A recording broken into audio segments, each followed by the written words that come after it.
okay with other people back? Yeah. It's horrible, obviously, what's going on there in LA, and somewhere that's been a home for Kristen and I, and so we have a house there, and we're okay. We're safe. All my family and friends are safe, but so many people, obviously, tragically lost everything. Lives were lost, and thinking about them all week. It's been tough watching from afar, but I know they'll fight back and come back stronger. And you guys are trying to help them a little bit too. Yeah, we've done a few things. I think Kristen's done a great job. A lot of her friends are doing a great job, and the whole city really is coming together. It's always horrible to see, but seeing people come together like this is nice.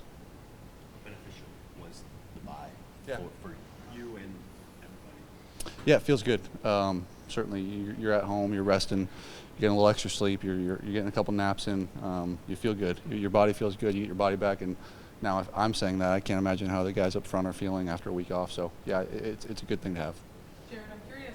Mark Brunell was the last Commanders quarterback to win a playoff game. I'm just curious if you guys have talked about this matchup at all or his experience over there.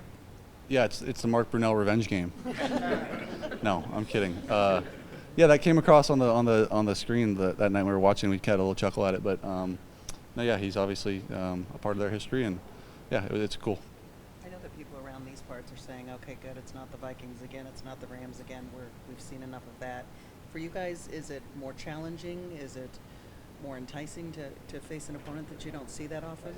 I don't know. They're all tough. I think it doesn't matter. I mean, at this point of the season, every team we're going to play is going to be a tough matchup. That's right. Every team we're going to play is going to be a tough matchup, and Washington's obviously no different. They're a hell of a team. They had a great year. They won 12 games. Just won a tough game on the road against a good Tampa team who beat us. So we got our hands full. I've got to imagine you remember being a rookie. Can you take just a little mind shot of what he's doing as a rookie, the way that Jaden's performed? Extremely impressive. Very, very impressive for anyone that young to do what he's doing, and doesn't look like he is a rookie. It doesn't look like he feels like a rookie. It feels like he understands the moment and is comfortable in it. And so our job on defense is try to make him comfortable. And it's been a challenge for a lot of teams this year, but I'm excited to see what they do. You talk about Jaden. What about their defense? Obviously, they got some worse up front. Yeah, really good up front, really good at the second level. Bobby Wagner, Lou, who we've played, he's a hell of a player. On the back end, they're good, they're young, they're feisty. I think the whole team is young and hungry, and we're aware of that, and we got to come out and be ready to go. Jared, this is kind of two and a half years of you guys going through this with all the attention, and now you're a favorite, number one seed. Are you now used to it? Does it seem like old had all the hullabaloo, all the attention, everything else that you guys get? I don't know. Yeah, I think so. I guess yes, because I don't recognize it much as anything different. We came into this year ready for games like this, ready for games like last week. Ready for these big time games, and wanted to have everything run through Detroit. And now we've got our opportunity to do that, and it's right here in front of us. And we got to go take advantage of it. To that point, this team was on this stage last year, making it to the NFC Championship game. How different is the vibe going into it this time around? I don't know. I mean, it's somewhat similar, somewhat different. A lot of the same players, a lot of guys that understand the moment. I think the biggest difference is having the week off and being rested, and knowing if we win, we get another one at home, and that's a good reward. Dating back to last year's playoffs, but what was it like in there in Week 18 against the Vikings, and just how much are you looking forward to getting back? Yeah, it was lit. It was felt like a playoff game. The crowd, they were, extremely loud. Helped our defense out a ton. Helped us out not being loud at all on offense. So they're amazing. We're going to need them this week even more. So excited to see them. I know they're excited to get out there on the field or be in the stadium for another playoff game. So we can't wait. We're excited. You're involved with the fans and the public as much as any player on this team. You got your cake upside down and everything else. Is it ever over? Didn't you go out there and there were tons and tons of people waiting to sign up? Yeah, it was awesome. I was wanting to go check it out after I saw it and everyone was sending it to me.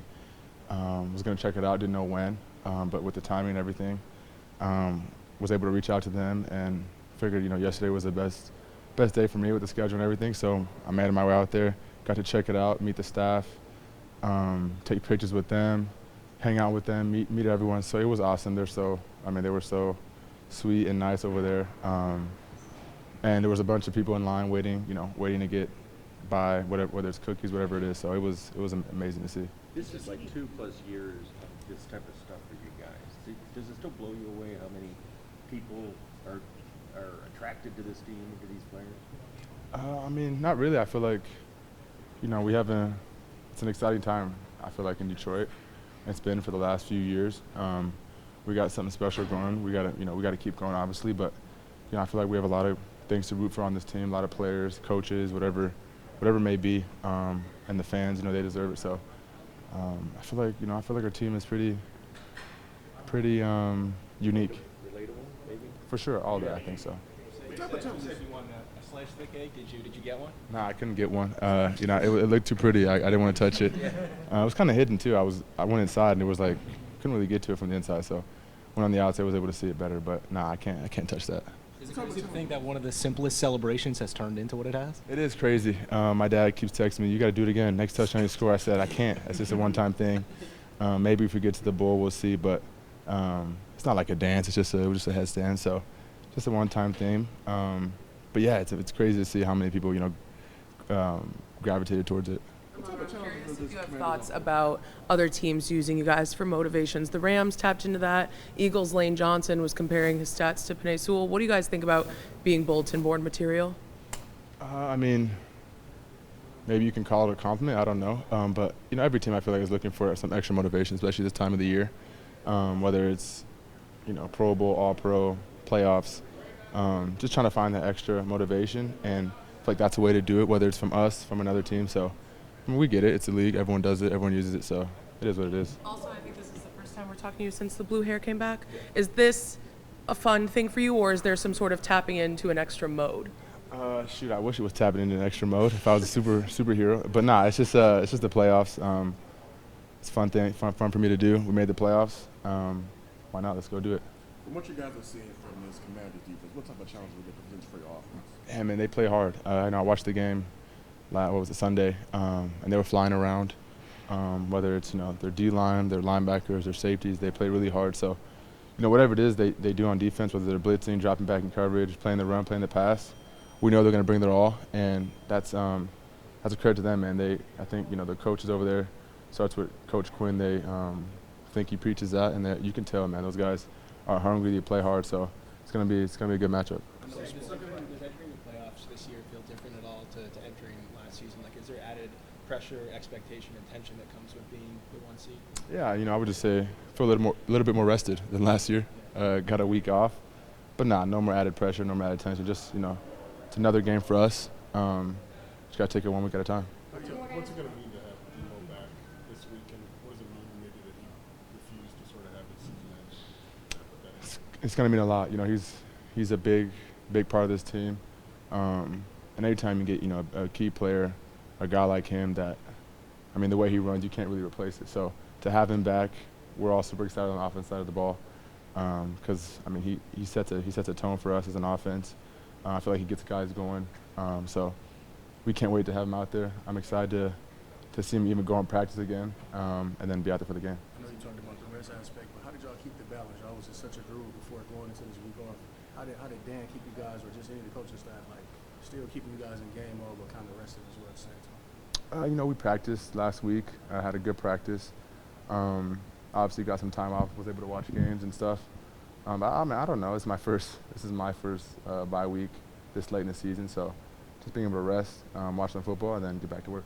You went to the Pistons game. How was it? And did you get a chance to check in with them? They are winning some games lately. Yeah, it was awesome. You know, they're playing really good basketball right now, so it's fun to see. But yeah, it was a fun time. Got to, you know, watch the Pistons go to work. Unfortunately, they lost. Close game. It was a great game, by the way. But I saw that, you know, one last night. They keep winning, so you know, it's exciting times in Detroit. What does it feel like just to be back? I know that was a big thing that you fought for. And, you know, you went through multiple opinions, decided not to do the surgery because you wanted to be back. Just how does it feel this week? Yeah, it's refreshing. Kind of be back in a position to where I can help the team. Yeah, I missed it, so I'm happy to be back. I know today was just a walkthrough. How eager are you to see what tomorrow will bring and what putting a little more work on your knee will feel like? I'm confident. I mean, I wouldn't be out there if I wasn't ready, so confident I'm ready to go, really. What do you think of the job?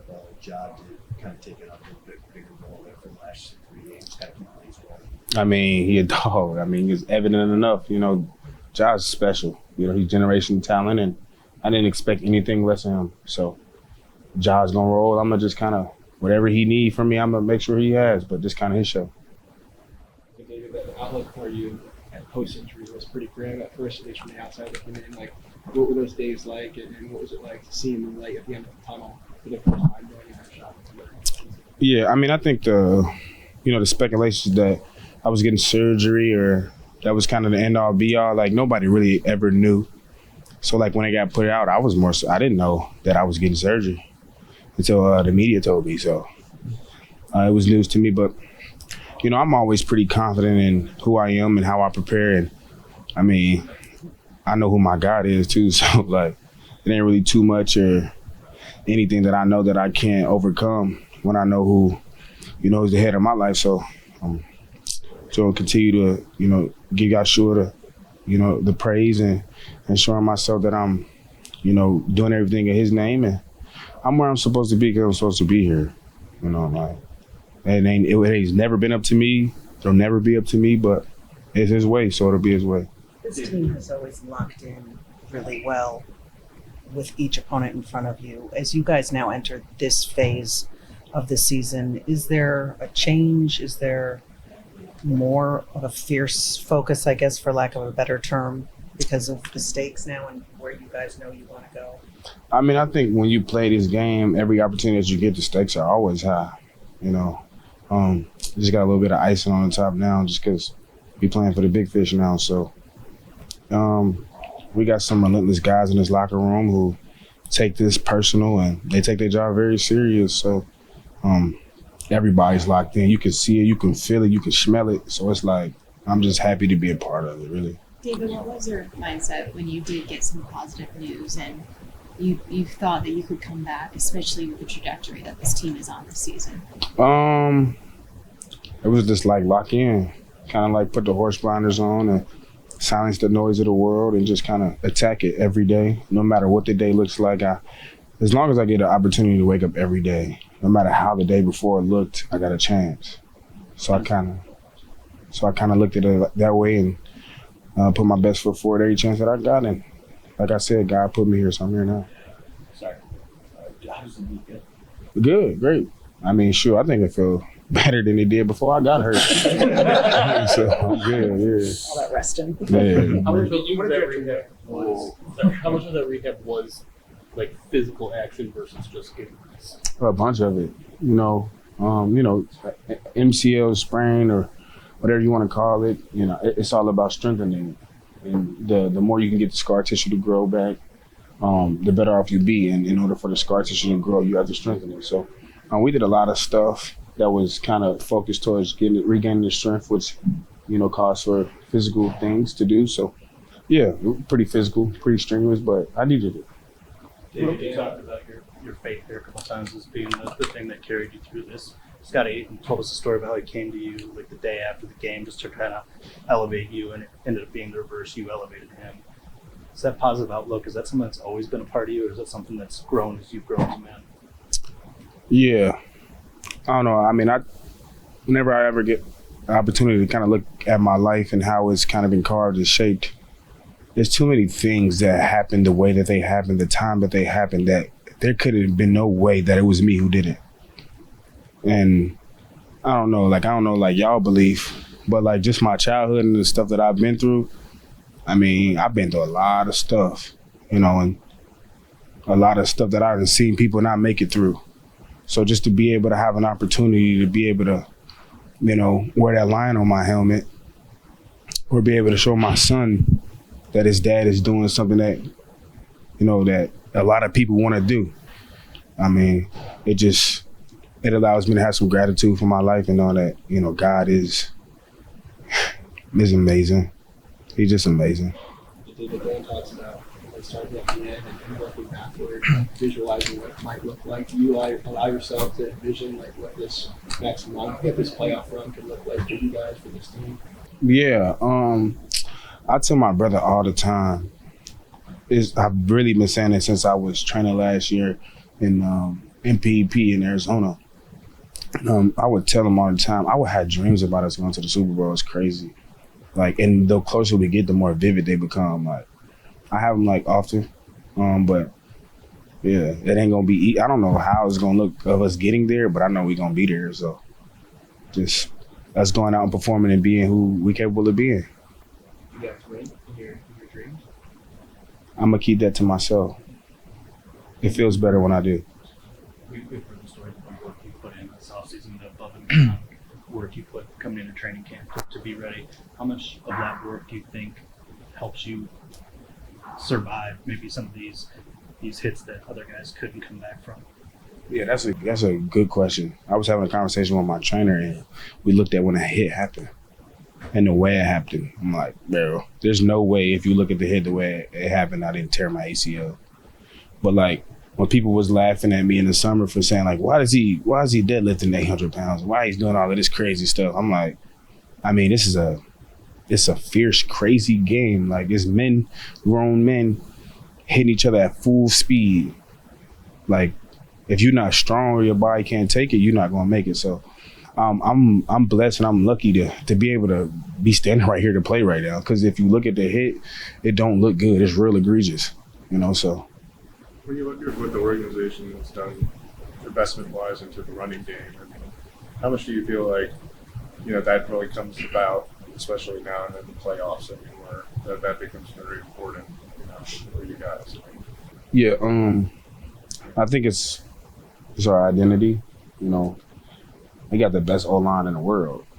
So, you know what I'm saying? Being able to have those guys as, reliant as they've been and resilient as they've been, like, I don't think they get enough credit. Like, there's no 1,000 yards scrimmage for me. There's no, almost 2,000 yards scrimmage for Ja. Like, there's no 1,000 yards for Saint. None of these attributes or all of these accolades that everybody else is receiving on offense would be possible if it weren't for them guys up front. You know what I'm saying? So, I mean, I think the run game is cool, but I think, like, at the end of the day, like, they ain't really got it's the boys up front. Like, they really the engine to this locomotive, so. Precaution do you have to take to be able to play on that knee? Is it an extra wrap or any extra protection or anything like that? I mean, I feel like if you got to take a precaution, I shouldn't be out there. So I'm rolling. Are you full go, David, or will you have a pitch count? I'm ready to go. Everybody on this team calls it the tone setter coaches. Do you feel like you're setting a tone just by being out there? It's still continuing this season. I mean, I would hope so. I mean, to be honest, that's not what I just go out and play the game. I try to respect the game as much as I can because I know this game saved my life in a lot of ways. So, I mean, it's only my job to try to give back everything that I have to this game that's taken me far and far than I could ever imagine. So, it's cool that, like, people see me as a tone setter, but, like, it's just my respect for the game.